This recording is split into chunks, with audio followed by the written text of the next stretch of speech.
ছোট্ট একটা ঘর, শোয়ার জায়গাটুকু বাদ দিয়ে সার দিয়ে 3খানা সেলাই মেশিন। পা ফেলতে হয় খুব সাবধানে, নইলেই হোঁচট। রাতে চৌকিতে আনোয়ার আর মেঝেতে কোনো রকমে গুটিসুটি মেরে মা আর মেয়ে। কোরানের টুলটার পাশেই স্তূপ করা জরির কাপড়, মখমল, সুতো আর জরির বান্ডিল, সব মহাজনের থেকে আনা। নানা রকম মাপের অর্ডার মতো মাল সেলাই হবে।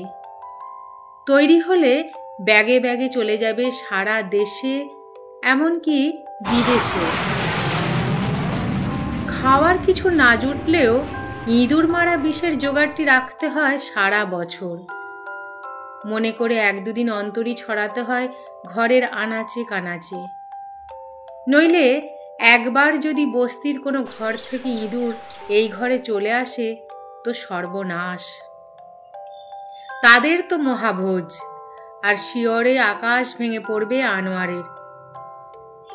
এত টাকার কাপড়, জড়ি, সুতো সব সামলে সুমলে রাখতে হয় বইকি। নন্দলাল আর রাধারানীর পোশাক বানানো কাজ আনোয়ারদের 3 পুরুষের। মিরাট থেকে এসে দাদাজান ওস্তাগর নিয়ামত মিয়া ঠাঁই নিয়েছিলেন মথুরার পাথর মহল্লায়। পাথরের বাসন আর জরির পোশাক এই হলো এই এলাকার খাসিয়ত। ঘরে ঘরে কান পাতলেই পাথরের ওপর ছেনি হাতুড়ির ঠুংঠাং, নয় পালিশ মেশিনের সাঁইসুঁই, আবার অন্যদিকে সেলাই মেশিনের ঝুকঝুক আওয়াজ। এক সময় তো রাত দিন এক হয়ে যায় কাজ করতে করতে। নামাজটুকু আদায় করে নিতে হয় কোনো ক্রমে। কদিন ধরে যে কি হলো, এই এক রোগ ঢুকলো দেশে। কাজ বন্ধ, মেলামেশা বন্ধ, বেরোনো বন্ধ। এত বড় মহল্লা ভয় যেন চুপ মেরে গেছে একদম। মাঝে মধ্যে ফিসফিস, ওই পাড়ায় 2জন, আরো বাড়লো আবার। ঘিঞ্জি গলি, গরিবদের মহল্লা সব। পুলিশের কড়াকড়িও প্রচুর। কোনো রকমে খাবার জুটছে আনোয়ারদের। অল্প বয়সী স্বেচ্ছাসেবক কলেজের ছেলেমেয়েগুলো আসে মুখোশ পরে, কিন্তু কাজ ছাড়া কি চলে? কতদিন যে মেশিন চলেনি ঘরে।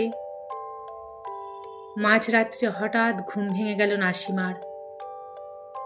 খুটুর খাটুর শব্দ। ইঁদুর নাকি? না তো, ঝুকুর ঝুকুর সেলাই মেশিন চলছে যেন। একটা চেনা তীর তীর আওয়াজ ঘর জুড়ে। ধরফর করে উঠে বসে নাসিমা। মাইমুনও উঠে ঘুম ভাঙা চোখে হতবাগ। এক মনে মেশিন চালাচ্ছে আনোয়ার। হলুদ রঙের মখমলের উপর জড়ি বসছে নিপুণ হাতে। মা মেয়েকে অবাক চোখে তাকিয়ে থাকতে দেখে আনোয়ার এক মুহূর্ত মেশিন থামিয়ে লাজুক হেসে বলল, ঘুমের মধ্যে আল্লাহ এসে বলল, কাল তো অক্ষয় তৃতীয়া, একটা নতুন জামা দেবে না চাচা, হলুদ রঙের?